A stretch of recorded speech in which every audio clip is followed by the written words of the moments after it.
Persona 1's manga adaptation is peak. Here's why. While playing Persona 1, I deeply enjoyed my time with it, but there were some flaws I noticed while playing it. While Maki was a great character on her own, other characters were shafted in development. This isn't to say they're bad, but they could have been better. So what does this have to do with the manga, you might ask? Well, not only does it give the cast more depth, but it makes Maki by far one of the best characters in the entire Persona franchise, maybe even the best. Perhaps even more important than Maki is how the manga approached the protagonist, Naoya, as a character. Naoya in the manga has by far the best interpretation of a shadow I've ever seen, and he is also one of the best written characters in Persona 1 with the manga. With this in mind, we've got the best female lead, a protagonist with incredible depth, and a beautifully diverse and well-written cast. In today's video, we'll be breaking the entire story down. I hope you enjoy. The story begins on an ordinary day in class with a good portion of our cast, and it gives us a good idea of what this narrative is going to be about. Isa teases Naoya about his ear piercing and compliments him on his fashion, at which point he says he did his piercing himself. This might seem like a bit of a throwaway detail about his life, but remember this for later as it's much more important than it seems and serves as more than a way to demonstrate his fashion sense. Nanjo, a key character to the narrative shortly after, criticizes the professor for his teachings regarding a passage with Zhuangzhou and the butterfly.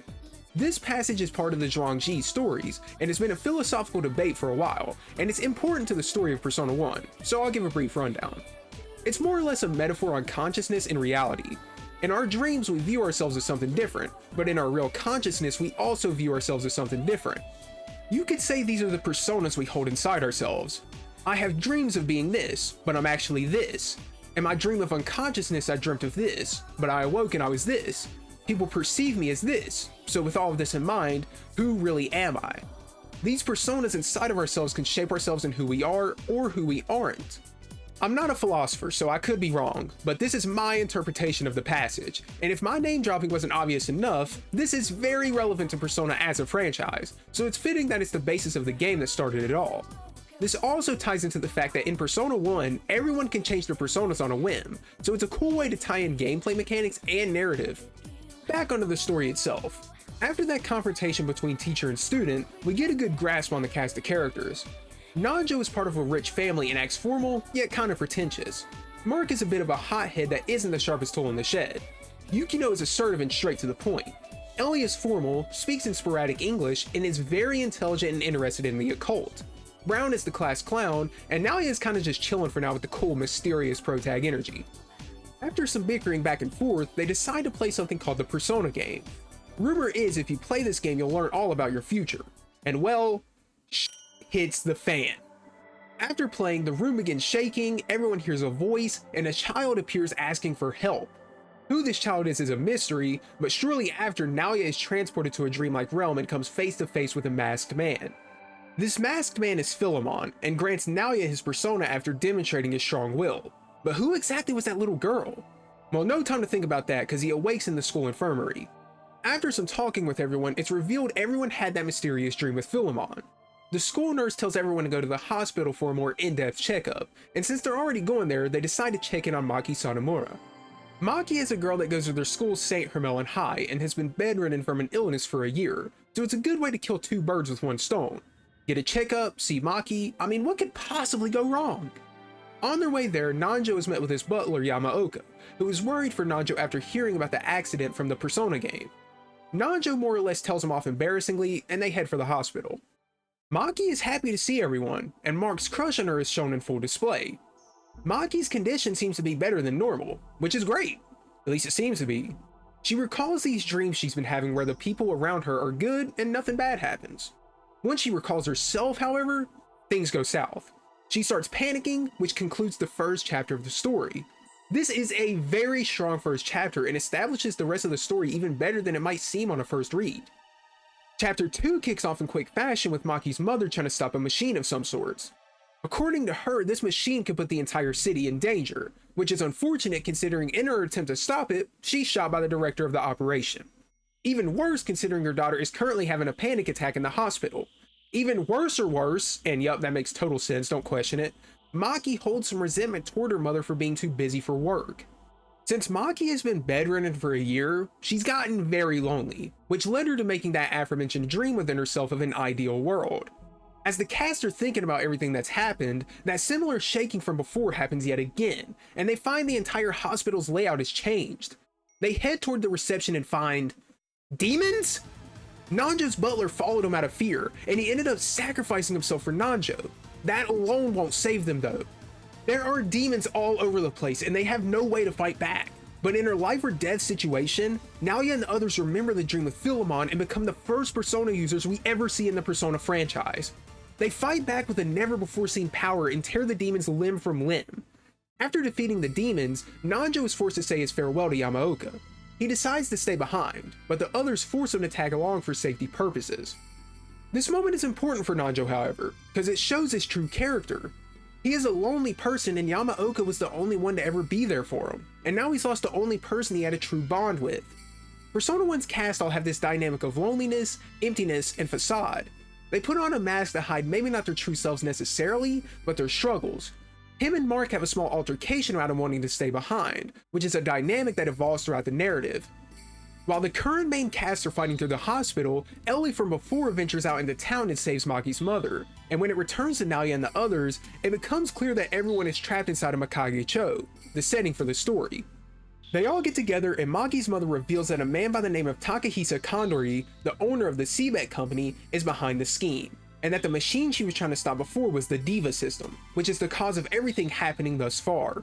He activated it, and coincidentally it happened as soon as Maki had her breakdown thinking about her dream. Keep that in mind. At this point, the cast have finally gotten a lead on what the hell they should do next. It's clear they need to confront Kandori in one way or another and figure out what the hell is going on and how to stop it. Chapter 5 begins with Kandori looking upon the state of the city alongside the mysterious Aki, a child that looks not too dissimilar to the child seen during the Persona game. Kandori is a very smart and cunning man that looks down upon people, but his motivation to bring demons and trap the city is unclear.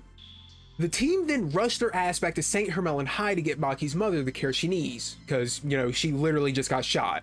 She's been bleeding the entire time, by the way. After that, they take a well-deserved break and get some grub in the school cafeteria to figure things out. As Naoya is eating, a friend of Maki's asks about her and tries to return her book called Paradise Door. In a flashback in the next chapter, Paradise Door is described as sorrow, suffering, uncertainty would all be gone, guiding the way to eternal happiness, which ties into that dream reality she made for herself in the hospital bed. Her friend Chisato, alongside her boyfriend Yosuke, otherwise known as Naito, congratulate her on winning first place in a contest with the book. Returning back to the present, everyone wants to bust down SEBEC's door and kick Kandori's ass, but they need a plan first. A lot of talk happens after this, but most importantly is when Reiji Kito lashes out at everyone for making a fuss about the whole situation. Considering how detailed he is compared to everyone else, you can rest assured he'll be important later. Skipping forward to nighttime, while everyone is sleeping, Naoya looks in the mirror and questions himself. He says, "Inside of me is another persona, huh? I wonder which one is the real one," which shows his self-doubt and unassuredness about himself. He's not even sure who he really is himself. Naoya goes and speaks with Maki's mother on his own afterward, which leads to her expressing her regret for how things turned out. Whether she had to or not, she did leave Maki on her own, and she beat herself up over it pretty hard. She gives him an ID card to get into the SEBEC building, which finally gives him the ticket in they've been looking for. Unfortunately though, Brown, Mark, and Nanjo resolve to sneak out and go towards SEBEC without the others. They're extremely hard-headed and impulsive, which shows Mark and Nanjo have more in common than it seems. Returning back to Naoya, however, he and Ellie have a conversation together on how they feel about everything going on. Ellie admits she's quite enjoying it as a fan of the occult, but points out that Naoya seems to be enjoying it too despite being a reserved person. He gets kind of defensive about it, but he can't deny what she's saying is true. As a Persona user, a teenage one at that, he alongside the others have power that no other human could fathom having, and he does enjoy it. During that conversation, the principal of the school is fat-shaming a kid for eating too much, at which point what seems to be a persona goes berserk. Ayase awakens to her persona during this battle and defeats the rampaging persona, at which point Philemon appears to explain that a lack of heart and will can cause that to occur. Now that they've got that resolved, they can finally head to SEBEC as they've been planning, and of course, as I said, those numbnuts from before already prematurely got there before everyone else. Unsurprisingly, they run out of stamina and get captured, but Nanjo and Mark allow Brown a chance to escape. Yukino and Ayase stay at the school to make sure no demons go crazy like before, which is actually very smart and sound. As the rest of them get ready to go to SEBEC, Maki appears? Now remember y'all, the last time we saw Maki was when she had a panic attack in the hospital as the diva system was activating. And also remember, she has a sickness that leaves her bedridden. But here she seems totally fine. In fact, she seems more than fine. This is where shit gets very weird. She seems totally fine, doesn't remember being in the hospital, and also doesn't remember having a mom. But there's no doubt that it is Maki. At this point, who the hell knows what's happening? Kandori has turned into an evil deity with a corrupt SEBEC behind him, Mikage Cho's been trapped by a barrier, demons are taking over the city, and now personas? Shit, what's next? Giant pitfalls in the floor like a Looney Tunes trap? Well, I'll be As they traverse SEBEC, they gotta be careful of a bunch of things like that now, so that's great. Ellie demonstrates her occult prowess and gives us a nice lore dump on the meaning of SEBEC. SEBEC came from the name of an evil Egyptian god, and the SEBEC symbol has an Egyptian cross motif. Pretty on the nose, Kandori, not subtle at all. They continue to traverse, and by the way, Maki just randomly has a Blickenheimer and come face to face with the people that captured the others. Uncharacteristically, Naoya just straight up runs at them and fights hand to hand without a care in the world. He doesn't even bother using his persona. I shit you not, the very next page after seeing them, he's tackling them and getting his ass whooped by these guards. It's just kind of funny, I'm not even gonna lie, but it is a good callback to what he and Ellie were talking about during the night back at St. Hermelin. Naoya does enjoy this thrill of fighting for his life, but why? Brown saves Naoya, and despite having just gotten completely on some Hajime no Ippo type shit, he seems totally content. Shortly after, a bunch of Jack Frost demons appear, and since Brown doesn't have a persona and everyone's really tired, he makes use of the negotiation skills he has and gets them to leave them alone. God, I wish negotiating was like that in the actual game. Maybe I wouldn't have hated playing it as much, but that's a completely different story. It shows Brown's unique abilities in comparison to the others. He doesn't have the power, but the charm for the demons. After some close calls, everyone regroups, including Mark and Nanjo, who awoke and escaped, and they also come face to face with Kandori. Pretty uncommon to come in contact with the main bad guy this early, but rest assured, shit doesn't go very well. Maki gets scared, and Kandori is just chilling while everyone else is flipping the fuck out on him. I mean, Mark ain't playing right here. Unfortunately for our heroes and heroines, however, Kandori also has a persona and completely destroys Brown. Coming face to face with his own mortality, Brown finally awakens his own persona, allowing everyone to defeat Kandori's subordinates. Kandori rushes out to the diva system, and our cast follow him. The doctor in charge of the system, Nikolai, decides to try and kill Kandori by sacrificing himself in the system. This gives the cast a couple choices. Do they let Nikolai try and sacrifice himself, or do they try to stop everything and defeat Kandori on their own? Considering their hearts are in the right place, they opt for the latter, but then that mysterious child in black from earlier, Aki, appears and sends everyone to an unknown location, and this is where the manga truly gets incredible and diverges from the game greatly. After Aki sends everyone away, Naoya is put into a dream that he's had for quite some time now, and that illustrious butterfly is present as always. As Naoya enters his room, he sees someone identical to himself sitting in his chair. Similarly to when he met Philemon, the figure asks for his name, and then disappears after telling him to remember who he is. Quite strange, of course, but even more strange is once he exits the room, he's suddenly in a forest by himself. He and the others have been split up, and considering there are demons about, this is not good. Even weirder is when this long-nosed man comes out of nowhere as if he'd been expecting Naoya the whole time. This is of course our main man, Igor the Goat, the one who's allowed us to fuse many personas across the history of the series. Persona fusing works differently in Persona 1 and was tied to a card system, and Igor explains that Naoya is of the Emperor Arcana. That's right, the protags didn't used to be the Fool. The Emperor represents leadership, ability to accomplish things, and a strong sense of responsibility. We then get the lore dump of how personas work and how our cast can don different personas as people tend to do in real life. Without obtaining a stronger sense of self, they wouldn't be able to get stronger and obtain stronger personas, which is vital if they want to solve the case of SEBEC and Kandori. Igor disappears after that explanation, but unfortunately for Naoya, he's still in the middle of nowhere. He eventually gets attacked and sees that girl from the very beginning, the girl from the Persona game. He follows her for a while and is led to a mysterious door. After entering, Naoya is transported to the school gym as if nothing happened, but it would appear the little girl was on their side all along.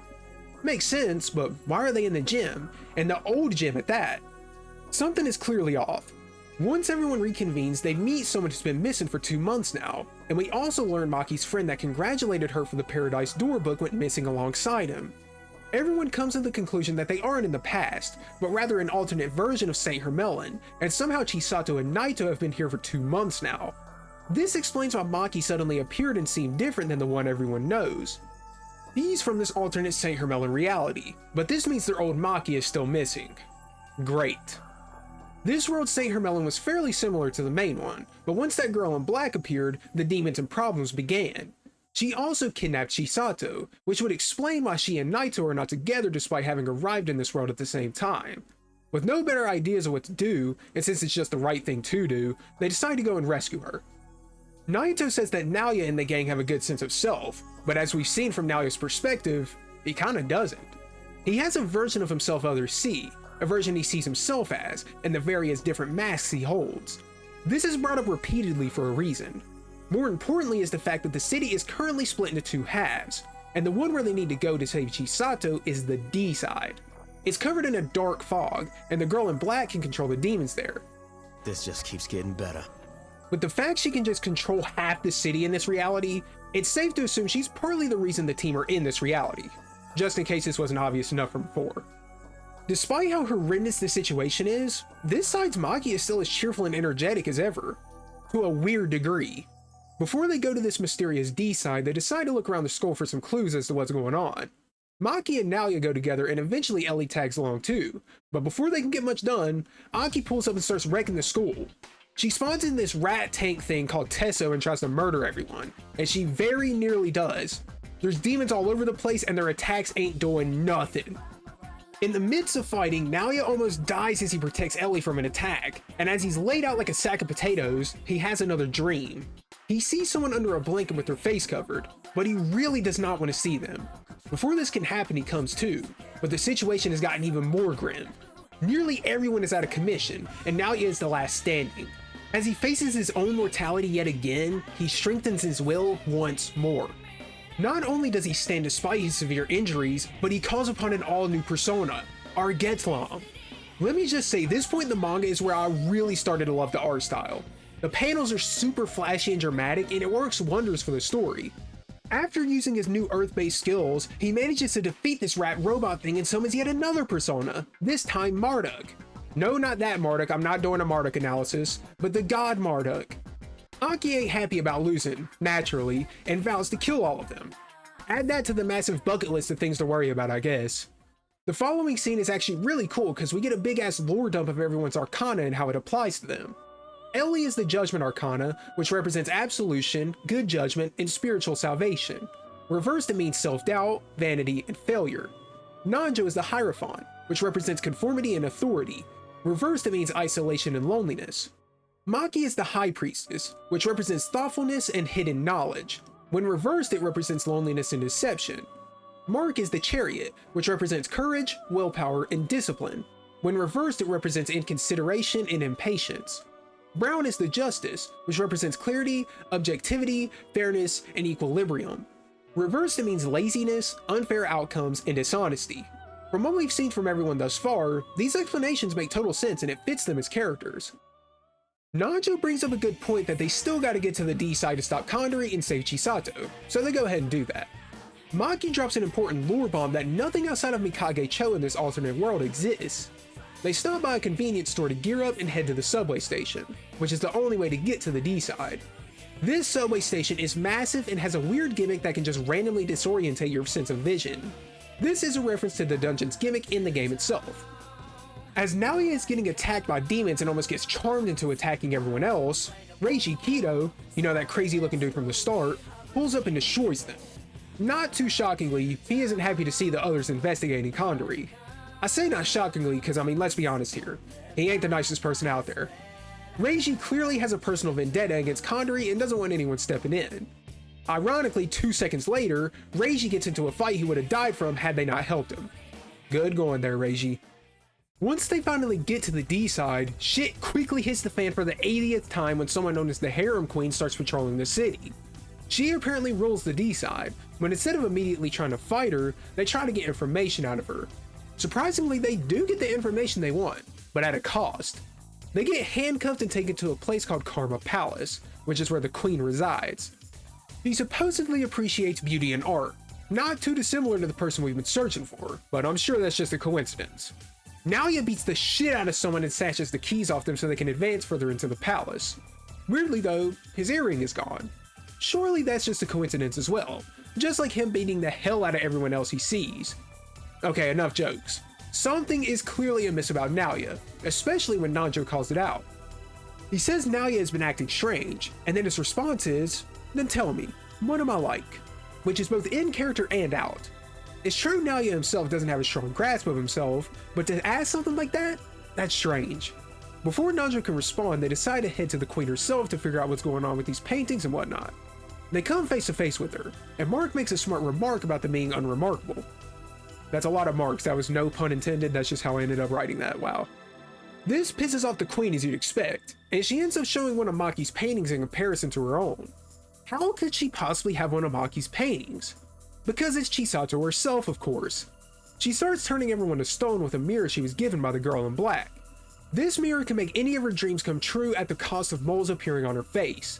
Chisato goes wacko mode for lack of better words and starts hating on Maki's entire existence. She says everything she's been doing was to see Maki suffer. She got with Yosuke, who Maki had a crush on, solely so she couldn't be with him. Then she says she only spent time with Maki out of pity. She sees herself as superior to Maki in every way and wanted to bring her down out of jealousy. Keep in mind, this Chisato is from the original reality, so she did all of this knowing she was very ill. Mark starts spitting straight facts and says her paintings suck because they have no passion in them despite being well made. When she asks Naoya how he feels though, he says he prefers Chisato's over Maki's. What the hell? At this point, all that suspicion is at a boiling point. He hasn't been acting right, but this is a new level, especially when he suddenly changes sides and starts fighting alongside Chisato. This is an imposter. The real Naoya has been waiting patiently, but once he feels the presence of her persona, he gets to action. Will he be able to arrive in time to help the others against himself? Unfortunately, shit gets even worse when Chisato's face becomes covered in moles. The only way she can get rid of them is to kill Maki. Chisato orders fake Naoya to kill them, but he actually refuses. He says Chisato is far too ugly for him to want to follow any longer. Unsurprisingly, this pushes her to ask for an incredible level of power from the mirror that completely changes her form into something demonic. Fake Naoya seems to have taken side with Maki and the others in attempts to kill Chisato, which is strange on so many different levels. Now what happens next is genuinely one of the greatest moments in the entire manga. Despite the fact Chisato is jealous and hateful of Maki and wanted to see her suffer, even in the moments where she is trying to kill her, she stops fake Naoya from killing Chisato, resulting in a strike to the back. Fake Naoya continues to pester Maki into killing it, but Maki's will doesn't waver for a single moment. Even fake Naoya is confused at this point because there's not much that can be done at this point. But Maki says even if she hates me, I will still get her old self back because she still likes her and won't give up on her. Maki in this moment embodies the entire purpose of Persona as a franchise. Even in the darkest moment a person like Chisato could possibly be in, completely fueled by jealousy, hatred, and all the darkest parts of mankind, she refuses to give up on her because she's her friend. Regardless of whether she truly hated her or not, she decides to put her faith into Chisato to save her. Keep in mind, Maki is alone right now. Everyone else has been turned to stone and Naoya is currently on his way there. Her chances of survival if she fails to save her are near zero, especially since her persona is mainly a support. Thankfully, the real Naoya shows up to give her help, but gets sickly at the sight of his fake self. This imposter is referred to as Kazuya, but we won't learn about who that is until later. As Naoya fights Chisato, we get a glimpse into her mental state. She still blames Maki, but she has no desire to continue fighting. She just wants someone to save her from this demonic form she's brought upon herself, at which point the mirror breaks and Chisato is returned to normal. At the end of this chapter, which is chapter 21 by the way, we get a flashback to when Naoya pierced his own ear to not be mistaken for someone. Mistaken for who? Only time will tell. That time being 2 seconds later. Kazuya is Naoya's older twin brother, but he died in an accident at 4 years old. We will learn much more about him soon, but for now Chisato still has a problem. The moles from the curse have not been lifted, and she actually kills herself with a glass shard from the mirror. Holy shit! In this moment, we get some backstory into what led Chisato down this spiral. She felt like her beauty was all she was ever good for, so once Maki appeared, she felt like she had no more reason to live. Thankfully, Maki awakens to her own newfound power like Naoya did before. She summons Tensa and Yanyan and uses Samara Charm to revive her before it's too late. Surprisingly, her boyfriend is the one she sees as she opens her eyes, Yosuke. Chisato expresses her regret in the bad things she's done, but like a real man, Yosuke expresses his true love for her and gives her the words she needed to hear. And just like that, her curse was lifted. The curse might not have been related to the mirror at all, but rather Chisato herself. It would make sense considering right after Yosuke says this, the Karma Palace returns to its storehouse as it initially was. Very interesting premise. This whole section of the story is when I feel like Persona is at its best. We're introduced to a new foe in Kazuya, the team's will and resolve is tested, and they stick to their morals to resolve the issue. Aki wanted Maki and everyone gone realistically, so they pit everyone against each other, but she didn't anticipate that this would actually make everyone stronger and closer as a result. If Maki had decided to kill Chisato, then what happens after wouldn't have happened. As Maki and Chisato make up and forge a bond that cannot be broken, Aki appears and gives the team a lead on where Kandori is. They need a key to the castle he's residing in, and the only way to get it is to speak to the girl in white, Mai, the one from the Persona game. Problem being, she's in the Lost Forest, so it's not gonna be easy. They travel back to the other side where the school was and make haste to the Lost Forest. As they travel to the Lost Forest, they discuss Kazuya. They were pretty similar and looked identical. Naoya can't recall the day he passed very well, but he remembers the pain it caused. But before he can make any sense of his thoughts, Kazuya himself appears. Naoya rushes for him, leaving everyone else behind, and comes face to face with him. He makes fun of Naoya for chasing him by saying he's trying to run away from him, but actively chases him. Naoya denies his claims, and unlike the newer Persona games, despite him refusing what seems to be his shadow, it doesn't go berserk. They do end up fighting, but not in the same way it would happen in most Persona games since Naoya already has a persona. This is why Kazuya and Naoya are so interesting in the manga. We haven't seen anything like this even after 30 years of Persona being a thing, and this completely hooked me onto the narrative, more so than the game did. Naoya gets totally outmatched by Kazuya, and an interesting conversation ensues. Kazuya asks Naoya why he is alive. What's he fighting for? Why doesn't he fear dying? Why doesn't he want to die? What does he live for? Kazuya was denied his life at 4 years old, and Naoya, despite retaining his life, has nothing to live for. He's empty and has no grasp on himself, so why not let Kazuya just replace him? This probably sounds very familiar if you've played Persona 4, except in this moment, Naoya has no one to help him. As a result, he's beaten with no effort by Kazuya, and he rubs salt in the wounds by telling Naoya he has no reason to live. Rather than taking his chance to outright kill Naoya, he opts to torture him instead. After he passes out from his injuries, rather than outright killing him, Kazuya does something strange, but we won't see the meaning of it until the next chapter. The remains of this chapter return to the rest of the crew, because remember, they're still in here just like Naoya. Maki gives some backstory on what really happened to Kazuya, which is that he died in a traffic accident.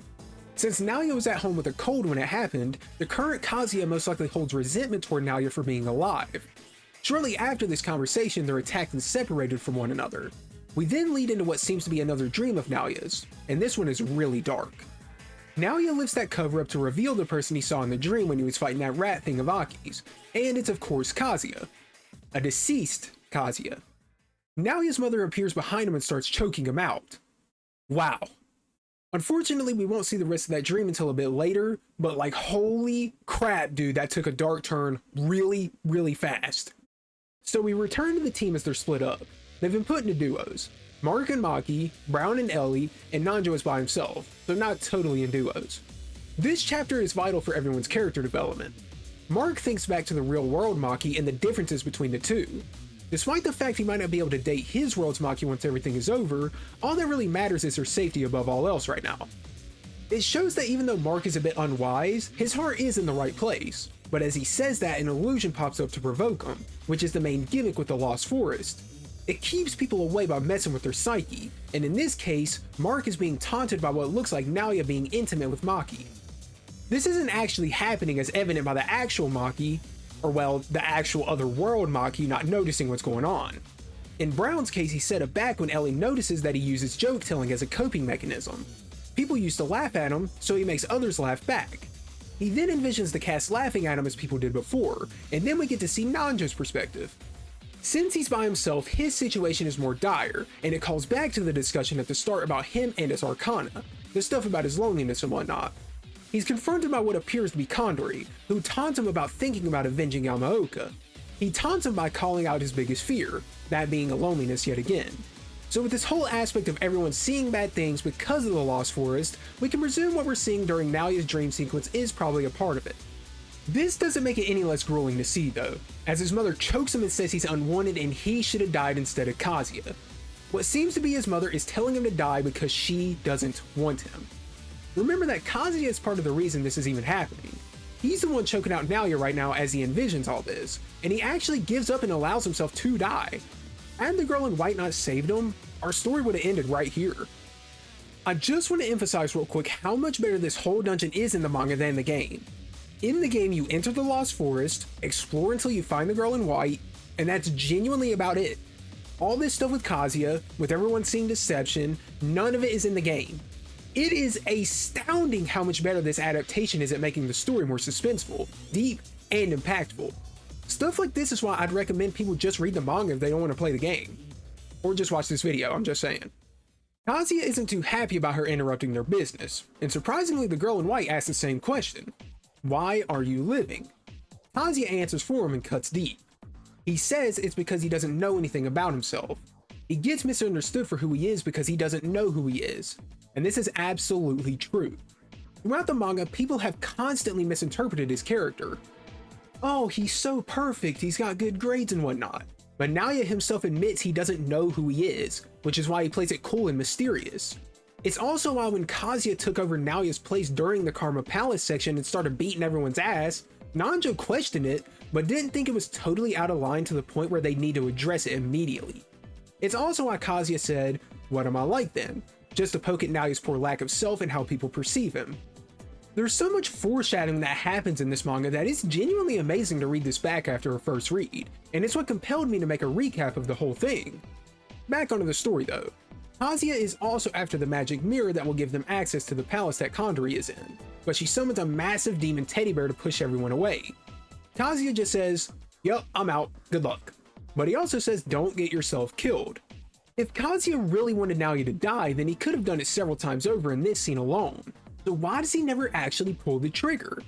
No time to think about that, cause Naoya has already been weakened from the fight before and now somehow has to fend off this big mean teddy bear. While he thinks back on why he's alive, we return to Brown and Ellie, and this time we get to see Ellie's point of view. Everyone sees her as this perfect girl with a bright smile and good grades, but similarly to Naoya, she doesn't know if that's who she really is, hence why she thinks of their encounter together when they were at St. Hermelin High. By the way, this demon bear thing is after everyone, not just Naoya. Ellie gets taken out and tells Brown to run, but instead of doing what he did during the SEBEC section, he decides to take action like a boss and fight to protect her this time. And similarly to what Brown is doing, Mark resolves to protect Maki as well. He doesn't know whether he's in love with this ideal image or Maki herself, but regardless he's gonna protect her no matter what. Of course, Nanjo being on his own is basically a worst case scenario. If he goes down, he has no support around to heal him. It's do or die and he can't summon his persona.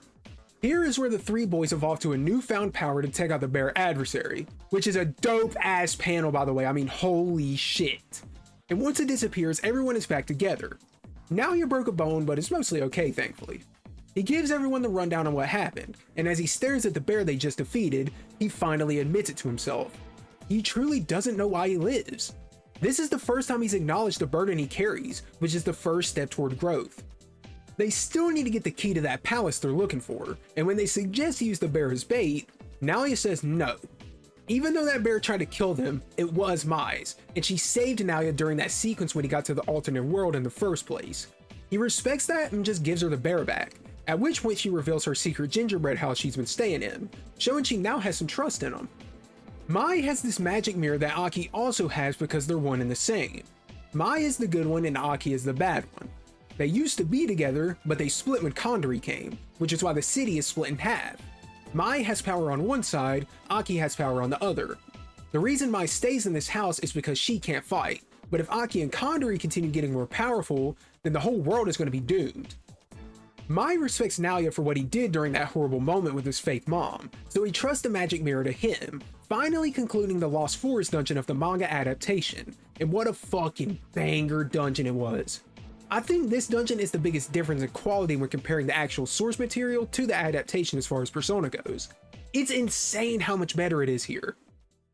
The end of chapter 28 shows Kazuya returning to the palace where Aki and Kandori are, showing they're in cahoots with each other, but Kazuya isn't particularly on good terms with them despite that. Kazuya up to this point has been an anomaly. He's against Naoya and the others, but doesn't take his chances to take them out. Then he's not really with Kandori either. What really is the deal with him? Is he actually Naoya's twin brother? It's hard to say since his motives are unclear. It even feels like to an extent he's helping them. In chapter 29, we see that Reiji has somehow infiltrated the palace without needing the magic mirror. We don't really ever learn how he did this, but he wastes no time in trying to kill Kandori as he planned to do all this time. Obviously, he wouldn't go down that easy. He might be a pretentious prick, but he's no pushover. While that's going on, the team make their way to the castle and are forced to give up the magic mirror to get in. Aki and Kandori were after it, but they had no other choice. As they step in, Reiji is laid out like he had a bad visit to Taco Bell and comes face to face with Kandori. We learn that Reiji and Kandori are brothers, and that Reiji was abandoned by their father. His mother was also a prostitute. This strikes a chord in Reiji that causes him to go berserk, but he gets taken out with ease. We then figure out real quick that him getting the mirror was worse than we could have ever imagined. With the mirror complete, he's basically a god, and Mikage Cho is transformed into something sinister. Kandori calls it Deva Yuga, and the people that live there have basically been killed. They make an attempt to fight Kandori, but can't even put a dent in him. He returns to the real world and says, "Often what you wish for is hard to grasp, but ultimate joy lies in achieving that," which would come back to haunt him. Before they can even think about chasing him, they've got a fight on their hands as multiple powerful demons ambush them. Kazuya is still in the castle though, and we see something very interesting from his perspective. He recalls hearing, "At the beginning, everything was vague. Gradually, it became clearer. I started seeing outlines and stayed there. I will rescue you from there." But who rescued him? Who knows? We come back to everyone struggling against the demons, and a demon suppresses their ability to use their personas. Not good.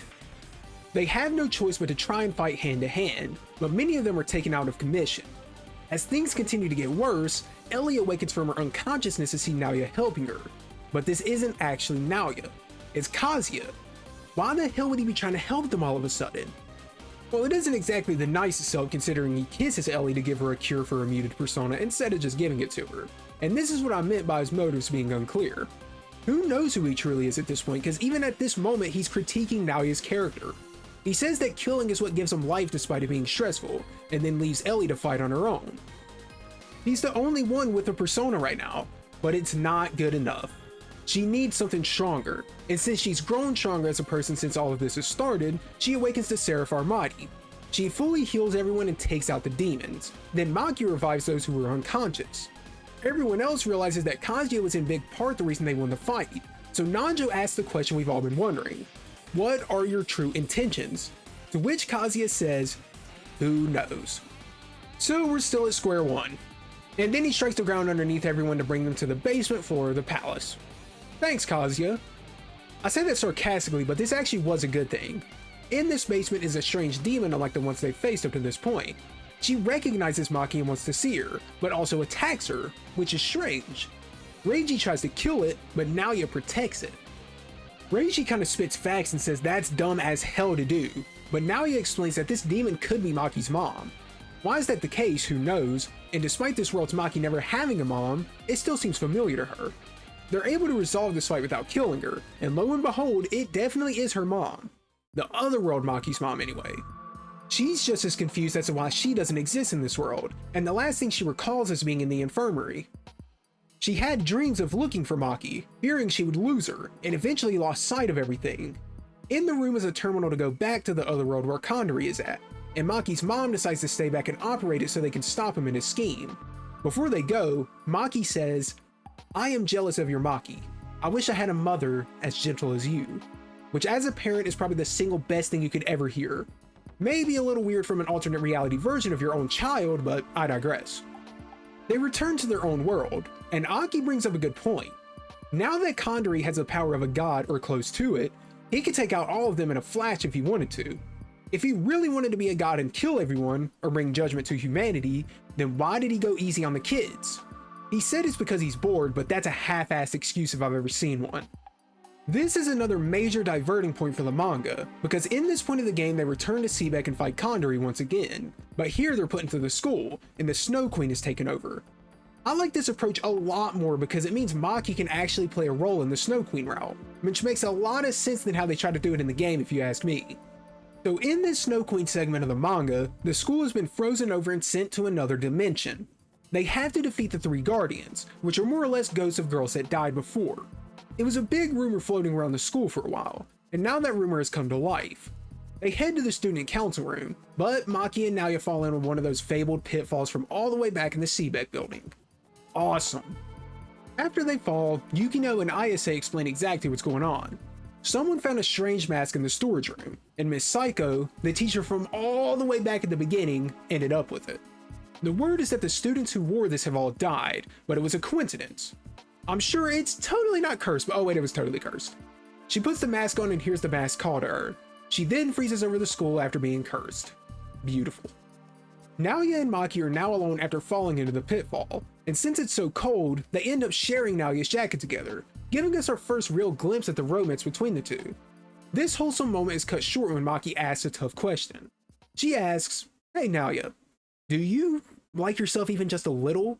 Sometimes I feel like you don't consider your life to be important." And boy did she get straight to the point. The truth hurts to hear, but she's right. I mean, during the SEBEC section, he threw himself into those guards like it was nothing, and once he got his ass kicked, he didn't even care. Before he has a chance to respond, the rest of the team catch up to them. The team separates into groups to take out all the guardians quicker. As they approach the guardian, everyone suddenly falls asleep after smelling a strange scent in the air. Everyone except for Maki. Everyone starts having dreams of a perfect reality, and this was caused by one of the guardians with the persona Hypnos. Yup, the same Hypnos that Takaya used in Persona 3.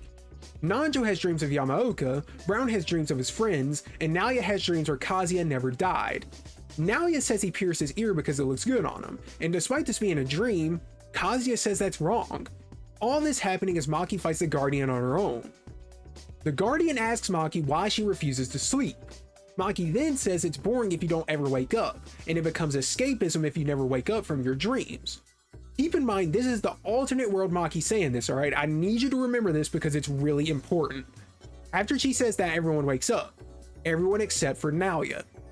At this point, Naoya is the key one out that hasn't truly accepted himself and his struggle.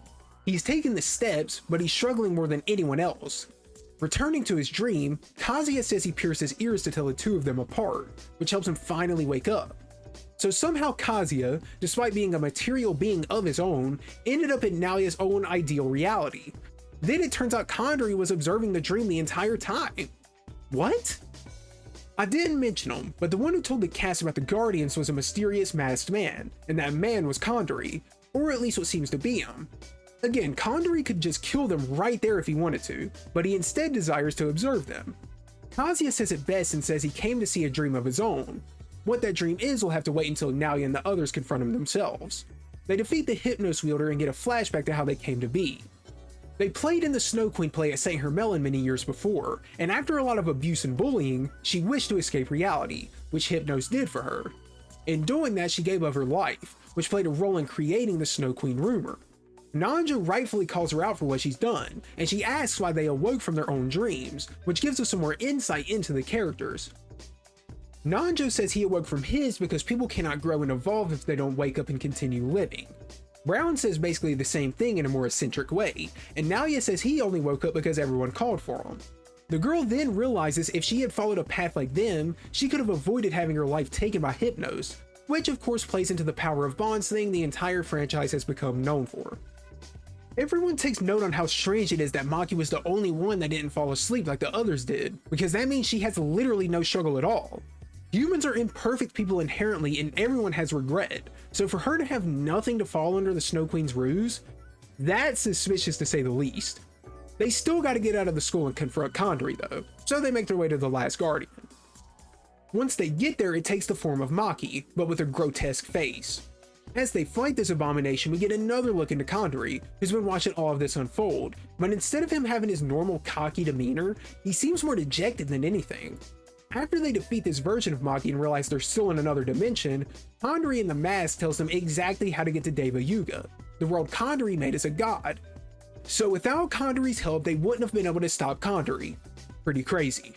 Once they touch the ball the masked man created for them, they're taken to the Diva system where everything started, and everyone in this world has a knack for wanting to end mankind. Not creepy at all. The true purpose of the system was to end mankind and bring judgment, so now we know clearly what his motive was. But again, why is he helping the people trying to stop him? Our cast makes it back to Kandori in his office, but then he says he'll stop. He says he doesn't care anymore. Obviously, this is shocking to hear from everyone. Would he really stop what he's doing just because they asked? Before he does anything though, he asks them what they live for. Now that he's accomplished all of his life goals, he feels like he has no further reason to live. Basically the direct opposite of Naoya. Kandori then goes on a speech about how humans have been dooming the world's hell, so he views humanity as a whole as unnecessary. Mark and Reiji shut that whole conversation down, and those were not the answers he was looking for whatsoever. Kandori has been doubting himself and his motives ever since actually achieving them, and Nanjo is the one to deliver the painful truth to him. He says what I've been saying this whole time, which is that he could have ended everything a long time ago, and calls him out on his doubts. He says he can't find worth in humanity because he can't find a reason for his own existence, and since he lashes out uncharacteristically, it's clear there's some truth to this. Aki pulls up to defend Kandori, but Kandori actually ends up killing her instead. He didn't do this willingly though. He was forced by Nyarlathotep, who then takes over Kandori's being. Nyarlathotep says Kandori in reality wanted to end his own life out of despair, but thought annihilation of everything would be better, but he couldn't bring himself to do it with a clear conscience. Once Kandori is taken over, a bunch of clones of him appear, and Kazuya appears briefly as well, which leads to one of my favorite quotes of the manga. Kazuya asks that fateful question, "What are you living for?" which Naoya still hasn't found an answer for. Maki steps in and says, even if you can't answer that now, you can find your own answer later. Even if it takes your whole life, it's alright. And also, I'll believe in myself, so I can live without regrets. And man, what a freaking quote that is. In Nanjo's fight, Kandori takes the glasses he kept of Yamaoka and destroys them. But instead of getting upset, he just stares at him and says, "I could have been like you had I not met my friends," which is accurate. Kandori and Nanjo were both alone and had high levels of power to their name. Had Nanjo grown up alone like Kandori did, he might have wished for the destruction of humanity as well, and it shows how much he's grown since the start of the story. When Nanjo says this, the words pierce the true Kandori's heart, not the Nyarlathotep controlling him. He defeats him, and as he lies there totally outclassed, he admits everything. Nanjo was right, but he doesn't regret a thing, and here is where we learn the truth of everything. Nanjo asks where the true Maki Sonomura is. Kandori states that Maki and everyone in her world are figments of someone's imagination, that being the true Maki Sonomura, the sickly one in the original reality. The Maki we've seen throughout the story is the ideal version of Maki that she created in her dream, and the world she lives in is inside of the true Maki's heart. She imagined a paradise while sick in the hospital and projected her desires of an ideal life. This means the Maki we've seen throughout the story is not real. Holy shit! This is why I've been pointing out all these details about Maki throughout the story. Of course she didn't have struggles during the Snow Queen section. Of course she seems completely different. Of course she didn't have a mom in her world. Of course nothing existed outside of Mikage-cho. These were all dreams the true Maki had. She resented her mom for leaving her alone. She resented her illness and struggles. She resented everything about her life and herself. This also explains the existence of Aki and Mai. They're the shadows of Maki's heart. All of them are alter egos of her original self. Her ideal self she envisioned, Aki, which is her alter ego of rage and sorrow, and Mai, which is the sweet side of her that is more similar to the ideal self. All of these things explain the weird inconsistencies that arose in the other world. The convenience stores sold weapons and there were no police present because it wouldn't be needed in a paradise. It also explains why when they arrived to the other world, it had the old gym rather than the new one, since that's the only recollection Maki would have had of the gym. She never got to see the new one due to her hospitalization. That doesn't explain why the real world Chisato and Yosuke ended up in that other world, however, but this has an explanation as well. Maki subconsciously wished for the real ones to be in her paradise, not replicas. To support this, Kandori notes that the first successful activation of the Diva system was 2 months ago, the exact time the two of them went missing, but even before that, her and the system have been linked together subconsciously. Since she was linked with the system that can do unthinkable things, it made her dream paradise become a reality. Kandori and his team explored the alternate Mikage Cho and saw Mai, and her role was comforting the true Mai by using the ideal one. Mai created that paradise for the ideal Maki so that the true Maki could use that paradise as comfort, which did work since it made her feel better. That is the entire truth behind this Maki's existence. She isn't real, nor are Aki, Mai, or the world she lives in. Of course, the ideal Maki isn't believing that. I mean, who could believe their entire existence has been a made-up dream? But the proof is there. The true Maki is in the building, and Kandori gives a fair warning. If she runs away from the truth, she'll end up just like him. And just like that, our main bad guy of the story has been defeated, but this story is far from over. Aki is still alive and calls out the ideal Maki for not being able to understand the pain they went through, and calls them on Pandora to get her. The being known as Pandora appears and shows them the truth. They see the real Maki, and it is not pretty. The ideal Maki is ashamed of what's happening. She's the reason basically all of this happened, and she blames herself for it. She gets some memories from the true Maki back, where she began to resent people. After that, we get a very, very sad panel. Ideal Maki says, "I'm the worst human being ever. I don't deserve to live." She goes back to the city within her heart by herself, and everyone thinks about what they should do. Pandora is another version of Maki, and Pandora is a woman from Greek mythology that opened the gods' forbidden box and unleashed all evil into the world. This means Maki had a grasp on who she truly was for thinking the thing she did. Nanjo proposes that they destroy the machine and kill Maki for the sake of everyone else, but once he says that, Mark slaps the f*** out of him. Rightfully so. Despite what she did, she fought alongside them to help the city, and it is still part of Maki. Without Maki and Mai, they would have been goners. And that's all the convincing Nanjo needed to be on board. He still sees himself as being in the right, but he doesn't see what Mark is saying is wrong either. Unfortunately for them, their ticket back to the other world is closed off and Maki's subconscious rejects them. They then try to get through to Maki by speaking to her on the bed, but it isn't until Ellie says that she has a boy she's crushing on that she wants to talk to her about once everything is over that they get through to her. In Maki's recollection of the past, when she felt jealous and hateful toward everyone for her sickness, she made it a point to bring up how she would see girls walking around town talking about boys and having fun. So Ellie saying this is exactly the right thing to do.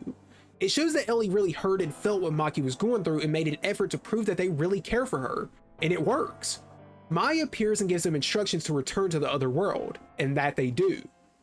When they come to, they find themselves in the gingerbread house where they first got the mirror from Mai, and we get a heartfelt moment between her and Maki's mother who appear there alongside them. We get another cute moment when Ellie says, "Okie dokie," which is out of character since she's been talking formally up to now. Naoya just tells her to do whatever's comfortable for her, which is very, very sweet. We then get another goated moment when Nanjo says he will bring Maki and her mother together no matter what so that they don't have to go through the same loneliness he's had to suffer. Nanjo is a real ass dude for this, seriously. Maki's mom tags along with them to find her, and as they do, she resists them. She wants them to go away, but they aren't going to do that lightly. Maki is hiding under a mask since she's so ashamed of what she is, and this is where everyone tries to convince her they still care for her regardless. They talk about their own struggles, and how if she keeps doing what she's doing, she'll die. She tries to convince them that's fine, but in usual goated fashion, Nanjo starts spitting facts. He says, "Doesn't the fact you're alive and well mean you want to keep living?" Which clearly hits her. As they run out of time, they're genuinely willing to leave her if she desires to die. If she doesn't want their help, then there isn't anything they can do. They're still planning on saving the real Maki on their own, but if they have to do it without the ideal one, then so be it. That's what they're thinking anyway.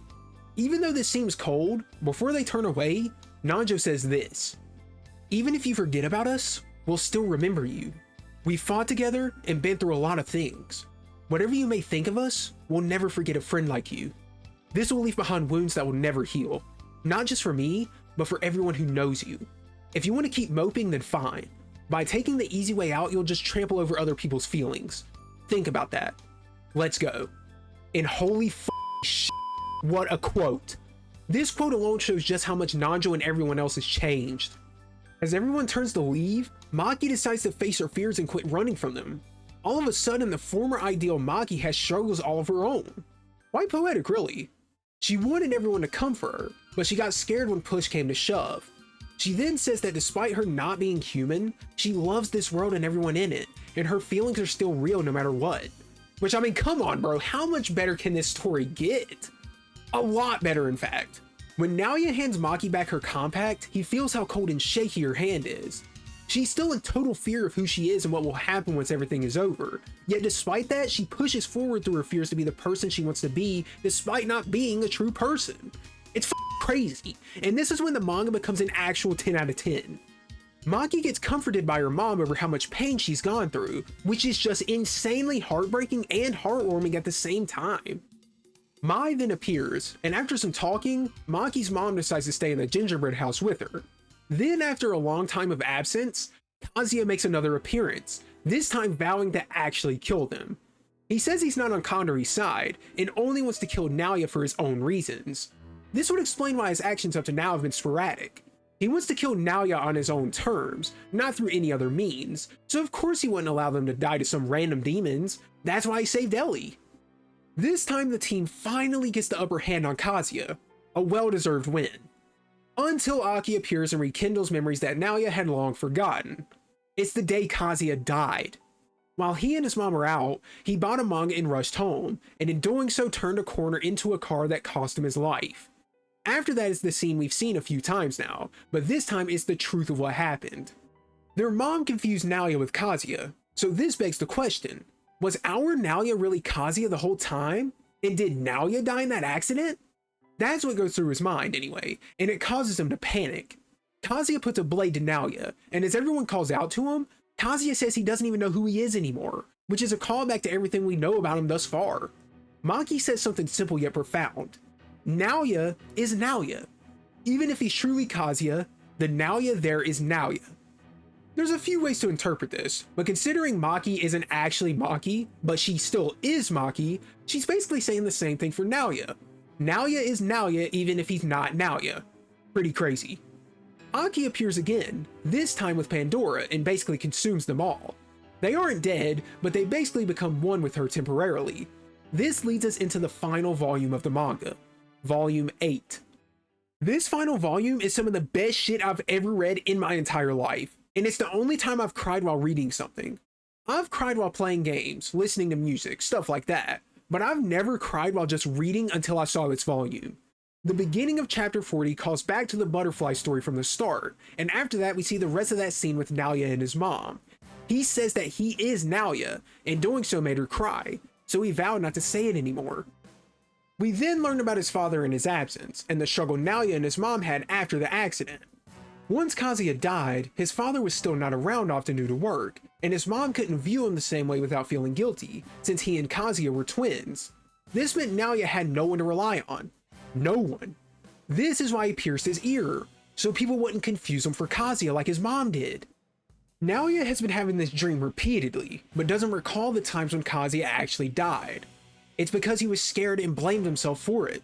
They were very similar, and he tried to act like everything was fine after a while, but that regret stayed with him.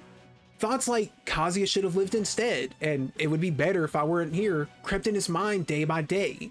Self-condemnation, disgust, fear, anxiety, guilt, all of these things resulted in Kazuya actually taking form. But this is not actually Kazuya. It never has been. It's Naoya Todo, the true self, the shadow form, the malice that has grown inside of him.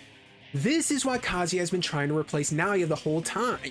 This is what shadows in Persona do, and this is why Naoya has by far the best interpretation of a shadow in the entire series, at least in the manga. In every other game, the shadows of major party members either don't exist or are faced in a quick manner. One dungeon at most. In the manga, Naoya's shadow has a constant presence, one that at times is useful, others detrimental, and in this final moment between them as they lie in Pandora, his shadow takes his chance to fulfill his sole objective. Kill Naoya and replace him. It is absolutely amazing, dude! His shadow quite literally tears Naoya completely in half. Even after doing this, Aki has no plans of letting him or anyone else escape. Aki actually gave form to the shadow to make both him and his shadow self suffer, and she succeeds because the usual malicious and cocky look on his face disappears, but then a voice calls out to him to let him go. That voice is none other than Naoya himself. Naoya is demanding his shadow be set free. Aki gives Naoya a choice. He can erase his shadow from existence and make him disappear, and as a result that dream he's been having will disappear as well, or he can choose to let him stay. Naoya makes a bold choice and does neither. He tells Kazuya to return to him and that he needs him. He wants to change. He wants to stop running from who he is. As hard as it is for him to admit it, Kazuya is him and Naoya is him as well. To prove this, he rips his earring out, the earring he's relied on to have any semblance of who he is. His shadow then faces him and says he can't take him over. The shadow of Naoya will live in him forever, and he simply says, "That's okay. You're me after all." At which point Naoya's character arc has been completed. He's accepted that he is Naoya. He is not Kazuya.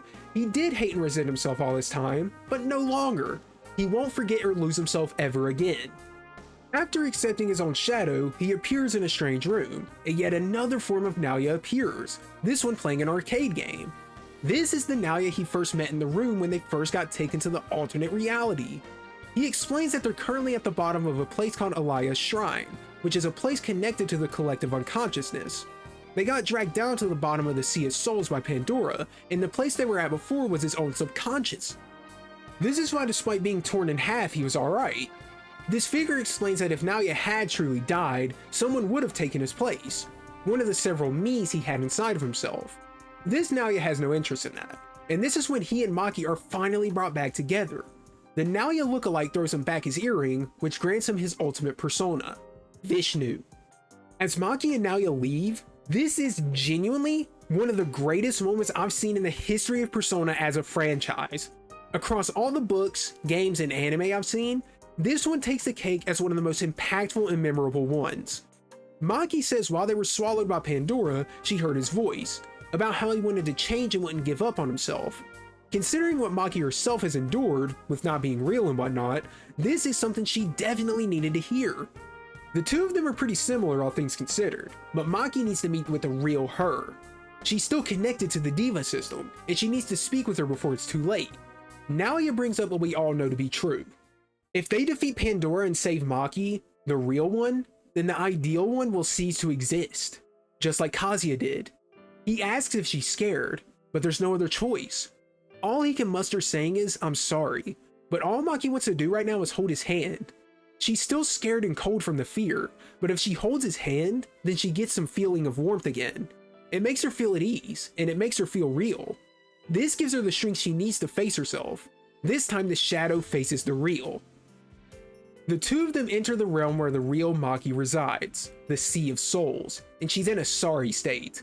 As Pandora gets stronger, she gets weaker, and she'll eventually disappear. If that happens, the true Maki will die. The real Maki starts echoing what the ideal Maki said before. It'd be better if she didn't exist, and this time the ideal Maki is the one that shuts her down. She calls out Maki for not even trying to be happy. She wallowed in her jealousy, her sorrow. She gave up before she even got started. If this came from anyone other than herself, this wouldn't have worked, but the fact it's coming from her own ideal self is undeniable. Ideal Maki is jealous. She's not even alive, yet the real Maki is the one that wants to be pitied? It's insulting to her, but she won't run away. If the true Maki really did give up entirely, then the ideal one wouldn't exist in the first place. The true Maki understands this, and gives her the power she needs to confront Pandora. Her power, Mai's, and the true Maki's power all together will be enough to do it. The true Maki says she didn't want Naoya to see her like this, and as they start to leave the cavern, this is the start of the scene that truly broke me and made me cry. And I'm not gonna lie, I might cry making this script, I'm not even gonna lie. I'm not afraid to admit that I really did shed tears here.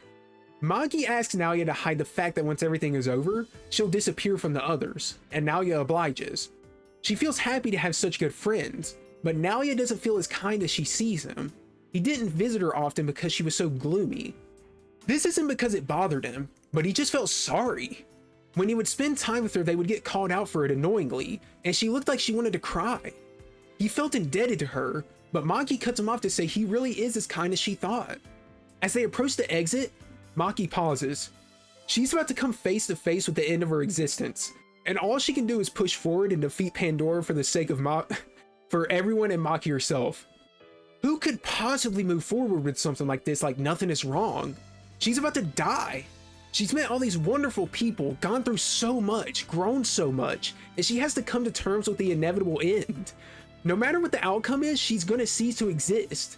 This causes her to break down, at which point all Naoya can again say is "I'm sorry," and Maki starts to cry. This panel right here, this panel says so much without saying anything. Naoya can't say anything to make this situation any better for the both of them. They've come to love each other and forge a bond together, and they both know what's gonna happen. Naoya is sad he's gonna lose her, she's sad she's gonna lose him, they're both sad she's gonna be gone. I mean, God, dude, like, I can't even put into words how just sad this is. Never in Persona has a situation been this bittersweet. They've both faced themselves and become the best versions of themselves, but they won't be able to see the end result. I mean, Persona 2 was sad as hell, don't get me wrong, but something about this is just dreadful, and I mean that in a good way. Think about everything that's happened so far. In this recap and story, we've seen so much happen, and there's no ideal ending that can come for this Maki we've grown and seen grow just so much alongside everyone else. Without Maki, they wouldn't have even made it this far.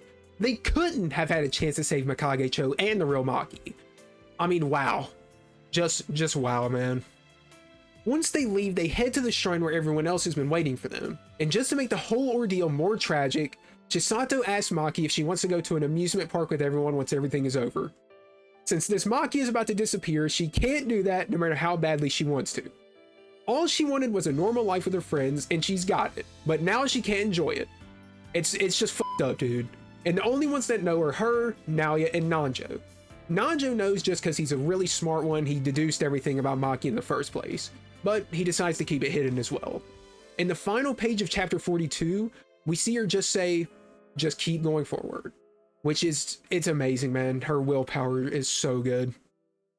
This leads us into the final battle against Pandora in the Avidya world. Pandora prevents them from entering the world, and she immediately takes the form of the butterfly. The metaphor that has driven this entire narrative forward has taken literal form in Pandora, and they now have to fight it with everything they have in them. Pandora sends beings known as Karma to attack them, which embody the 7 deadly sins. In this battle, everyone awakens to their ultimate personas. Nanjo in particular awakens to Yamaoka, and yes, I said Yamaoka. Nanjo's ultimate persona is the person that meant the most to him, embodied everything he wanted to be. It's absolutely amazing! Naoya of course summons Vishnu as he was given by his other self, but even with this amazing power they've obtained, there's no signs of them winning this fight. In one attack, almost everyone is taken out. The only ones left standing are Ellie and Naoya. She used her persona to defend Naoya, but didn't have time to save the others. In a do or die situation, she awakens to Asriel and uses Rekarmdra, and if you aren't aware of what this skill is, it revives everyone on your team at the cost of the user's life. Ellie basically sacrifices herself so everyone can get back on their feet and fight. Girl boss shit, no other way to put it. Like I said, there seems to be no real way for them to win, but Maki comes up with an idea. All she needs is to confront Pandora on her own. Everyone bands together to support her with everything they've got so she can approach her, and once she does, she allows herself to be consumed by Pandora. If Pandora absorbs Maki, she'll actually be unstoppable, yet despite that, she asks them to have faith in her and let it happen. Naoya obliges and lets it happen, but they still gotta survive on their own. Since they can don multiple masks, they went back to the basic personas to use their utility skills, which is an amazing detail. They're able to take a big hit from Pandora, but Maki inside of Pandora is fighting back. She's speaking to her directly, and since they've merged together, Pandora now has all the memories that Maki has, which leads to this panel. This panel right here is Pandora reliving the events of Ideal Maki's entire life ever since demons appeared basically, and it's one of the most amazingly drawn panels I've ever seen. In the core of this is Naoya and Maki holding hands, which symbolizes the love and trust they have in each other, and it plays a key role in what happens next. Pandora disappears and comes face to face with her true self. All she can say is thank you, but not all is well. Since Pandora is gone, the power to the world is collapsing, which means they're gonna die if they don't get out of there, but Maki does something about it. Since Mai and Aki had the power to send people to other dimensions, this Maki has the same power. She's just never needed to use it besides rare occasions. Before she sends everyone back to the real world, she tells them the truth. She's just a shadow, so she can't return. Before they can even say anything, she returns them to make the moment less painful for the both of them. Everyone except for Naoya. Naoya breaks into tears. He's never going to see Maki again. He can see his world's Maki, but not this world's, the one that was there for him and helped him in his darkest times. They don't have much time left together, so all Maki can say in these final moments is, "Never forget about me, okay? I love you." And then he disappears. They will never see each other again. We all know what happens next. Maki comes face to face with Philemon, and we get this panel. The last we will ever see of this Maki Sonomoto, and what a truly beautiful panel this is. I don't even have words for it. It is just stunning, and a perfect send-off for this lovely character that we've grown to love. The rest of the chapter takes place 1 year after the final battle, and mostly everything has stayed the same. The truth of what happened was never released and people moved on. The real Maki was found in the hospital, and she won't ever remember what occurred. She used all of her power to save everyone in the city. The ideal Maki had the power to make herself real, but she felt it was right to leave everything as is, as the world she loved with the people she loved. And for the final school year, the real Maki Sonomoto awakens from her coma she put herself in after using her power. The real Maki asked Naoya the same question Ayase asked him from the very start. Why did you pierce your ear? He simply says it suits me, but we all know it's much deeper than that, and Maki would never know, and maybe that's for the best. This Maki can live the life she always wanted from now on without the burden of what's happened or what she did.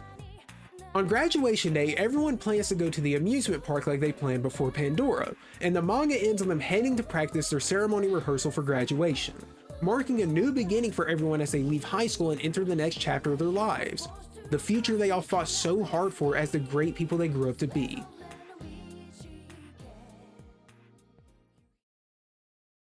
And with volume 8 of this 10 out of 10 manga completed, that concludes our recap. This is by far one of the greatest things I've read, and it's given me a newfound appreciation for the Persona 1 narrative as a whole. Like I said, I enjoyed the game, but the way this manga adapted the story made it a genuine perfect story for me, and I don't think I'd rate any one game of Persona a 10 out of 10.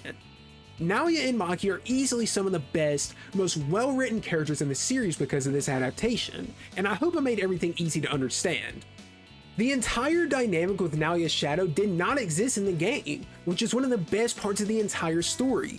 Stuff like the Lost Forest were significantly less impactful.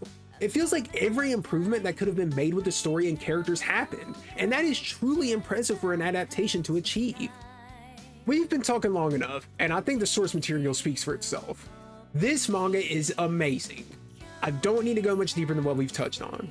I know this video was long as hell, so if you made it here to the end, I truly appreciate y'all. If you enjoyed it, please consider dropping a like and a sub. It would help my channel a lot. I'm trying to hit 10,000 subs, and each sub gets us one step closer. I'll even give you a free cookie on your way out. Here you go, homie. With that said, it's been your boy Yanare Gogeta, the Persona 1 manga is peak, and I will see y'all in the next video. Peace out, everybody, and have a great day.